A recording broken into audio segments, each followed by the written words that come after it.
शिक्षकों की तरफ से आया। घट में मोहन यादव जी मुख्यमंत्री मध्य प्रदेश हमारे मेहमान होंगे, तो बड़े पैमाने पर दो तरह के सवाल आए मुख्यमंत्री जी। एक सवाल शिक्षकों की तरफ से आया कि जब कमलनाथ की सरकार थी तब एक फौरी तौर पे फैसला लिया गया था कि शिक्षकों को चूंकि अभी फंड की कमी है तो पहले साल सैलरी का इतना मिलेगा, दूसरे में इतना, तीसरे में, और फिर जाके उनको पूरी सैलरी मिलेगी। उसके बाद शिवराज जी की सरकार आई और अब मोहन यादव जी की सरकार है।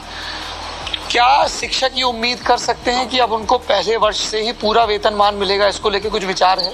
नहीं, दो बातें अलग अलग हैं जी। मैं जब शिक्षा मंत्री था तो मैंने उस समय कोविड के दरमियान सरकार हमारी बनी थी 2020 में मार्च में जी। और मैं चूंकि जुलाई 15 में आया था और जुलाई 2020 के बाद से हमने किसी को भी शिक्षक जो अतिथि विद्वान थे किसी को बाहर नहीं किया। हमने चाहे कोविड का काल हो लेकिन परीक्षा भी करवाई, भले ऑनलाइन कराई, क्योंकि शिक्षा की गुणवत्ता में इस तरह से लोगों ने कहा कि आप वैसे ही पास कर दीजिए, बहुत दबाव आया, परीक्षा कैसे होगी। अच्छा कि बस समायोजित कर लिया जाए। हाँ, परीक्षा कैसे कराएंगे, कोविड है, आने जाने का खतरा है, जान के लाले पड़े, लॉकडाउन हो गया। हमने कहा ये नहीं हो सकता है। हम अपने बच्चों के भविष्य में केवल उनको ऐसे पास कर देंगे तो ये बड़ा अपराध हो जाएगा। बिल्कुल। हमने कहा भले ऑनलाइन कराएंगे लेकिन ऑनलाइन परीक्षा कराई, व्हाट्सएप पे क्वेश्चन भेजे और घर से आप लिख करके लाओ, पास का हायर सेकेंडरी स्कूल में जमा कर दो, लेकिन लिख के लाने की आदत बच्चों को पढ़ना चाहिए। और पढ़ने की जब लिखने की आदत डलेगी तो स्वाभाविक उसको पढ़ने का जरूरी पड़ेगी। तो मुझे इस बात का संतोष था कि मैंने उसी समय ये भी निर्णय किया था किसी भी अतिथि विद्वान को बाहर नहीं करेंगे, भले वो घर से अपना ऑनलाइन पढ़ाए। तो एक भी अतिथि विद्वान को बाहर नहीं किया।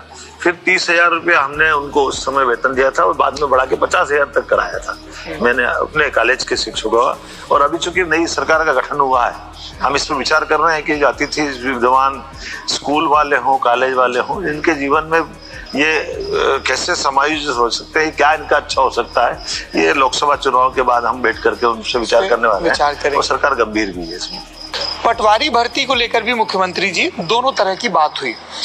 मैंने जब नौकरशाहों से बात की तो उन्होंने कहा कि भाई ये मुख्यमंत्री ना फैसले लेते हैं। उन्होंने कहा भाई फैसले लो, कोई गलत होगा फैसला तो ठीक कर लिया जाएगा, लेकिन अटका नहीं रहना चाहिए मामला। तो पटवारी भर्ती में भी फैसला आ गया कि साहब हमने टेक्निकल जांच कर ली। विपक्षी कह रहे हैं कि अगर जांच की है तो जांच की रिपोर्ट को पब्लिक तो कर दिया जाए कि उसमें निकला क्या। देखिए, जांच की रिपोर्ट भी पब्लिकली दे दी गई है और जो जांच के न्यायमूर्ति हमारे राजेंद्र सद वर्मा जी है उनका नाम, उनने जांच रिपोर्ट सबमिट कर दी शासन के पास में। कोई भी उसकी कॉपी ले सकता है। अब किसी को घर घर तो जाके दिखाएंगे नहीं ना, तो मीडिया को उपलब्ध कराएंगे वो कॉपी, कोई भी ले लेगा, उसमें क्या है। अच्छा, कोई मना नहीं है। लेकिन ये बात भी सही है कि इतने 9,000 से ज्यादा पटवारी की भर्ती हुई है जी, 8700 पद। हाँ, बहुत बड़े पद है। और ऐसे में हमने कहा कि अगर वो निष्पक्ष है, अगर कोई गलती नहीं हुई है तो हम उनको भर्ती करके उनको मौका भी दे रहे सर्विस का, वो शासन को करना भी चाहिए। कई लोगों ने टाइमिंग की तरफ भी ध्यान दिलाया कि जब सदन चल रहा था तब फैसला नहीं हुआ, सदन के बाद हुआ ताकि वहाँ बवाल भी ना हो। लोगों ने कहा फ्लोर मैनेजमेंट भी नहीं, ऐसा ये गलत फहमी है। हाँ। हम चाहते तो ये मैं ऐसा काम में विश्वास भी नहीं करता हूँ। ये लोगों के रोजगार से जुड़ा हुआ है और शासन की एक तरह से मंशा से जुड़ा हुआ है। शासन की स्पष्ट मंशा है कि अगर बेरोजगारों को काम मिलता है और उन्होंने परीक्षा ठीक से पास की और वो ये सिद्ध हुआ कि अगर गलत नहीं हुआ तो मौका क्यों नहीं मिलना चाहिए। और मैं उसमें से हूँ जिसमें अगर जरा भी गलत होता है तो कोई गलत करने वाला मेरे पास से बच नहीं सकता, ये मैं पक्का गारंटी दे सकता हूँ। गलत आदमी को बढ़ाना ये मेरा स्वभाव नहीं है। और फिर उस तरह के आरोपों को लेके क्या सामने आया कि एक ही कॉलेज से 10 में से 7 टॉपर? ऐसा ही उनने इस टाइप से, जो मैंने पूरी रिपोर्ट ठीक से नहीं देखी है, लेकिन इन्हाल उन्होंने कहा कि ये सब बातें इसमें तथ्यहीन पाई गई है।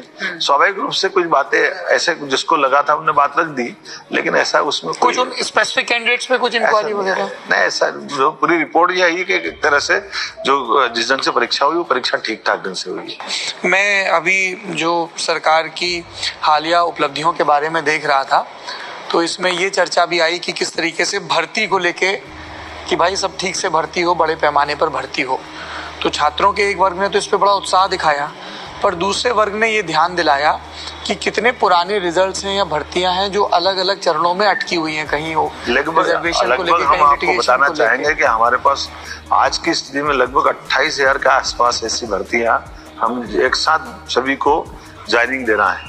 तो एक साथ बेरोजगारों को इतनी बड़ी संख्या में एक तरह से काम भी मिलेगा और ये भर्तियां जो अटकी थी निराकरण भी कर रहे हैं। उसी के समान हमने कई सारी पीएससी में अपनी लिस्ट भेज दी है बड़े पैमाने पर, जिनके आधार पर अलग अलग डिपार्टमेंट की बड़ी संख्या में भर्ती हम निकाल रहे हैं।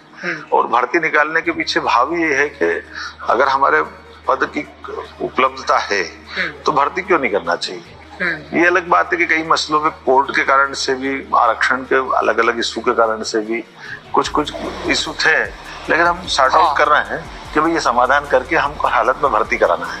मतलब ऐसा कुछ है कि एक बार बैठे सरकार और ये तय कर ले कि भाई आरक्षण को लेके अब ये नीति है, ये पूरे लीगल फ्रेमवर्क में है, ताकि कोई बार बार जाके चैलेंज ना करे और विद्यार्थियों का समय उसमें ना अटके। अब ये जो अपन कह रहे हैं इसी आधार पे कई सारे लोगों ने जो चैलेंज करते हैं जी। उस कोर्ट के निर्णय के परिप्रेक्ष्य में हमारे सारे लोगों को हमने लगाया भी है कि वो समाधान करे और अल्टीमेटली एक रास्ता तो कोई निकालना ही पड़ेगा जिस आधार पर हमको आगे बढ़ना पड़ेगा। एक चीज, जैसे अभी आप हाल में उत्तर प्रदेश होकर आए, उत्तर प्रदेश में आपने गौर किया होगा मुख्यमंत्री जी की हर बरस पीसीएस का, स्टेट सर्विस का एग्जाम अब हो रहा है। मध्य प्रदेश में हम जब भी आए शिवराज जी की सरकार की और उसके पहले कमलनाथ जी की, ये एक बड़ी शिकायत थी विद्यार्थियों की, नियमित रूप से भर्ती नहीं आ रही है। अभी आप लगातार देखिएगा, मैंने इस बात पे गौर किया है और जहाँ जिस विभाग में मैं रहा वहाँ तुरंत प्रमोशन, किसी की भर्तियां, किसी के ऐसे जो उसके जायज हक के मसले, उसको सबसे टॉप प्रायोरिटी में रखता हूँ और सबसे पहले ही करता हूँ।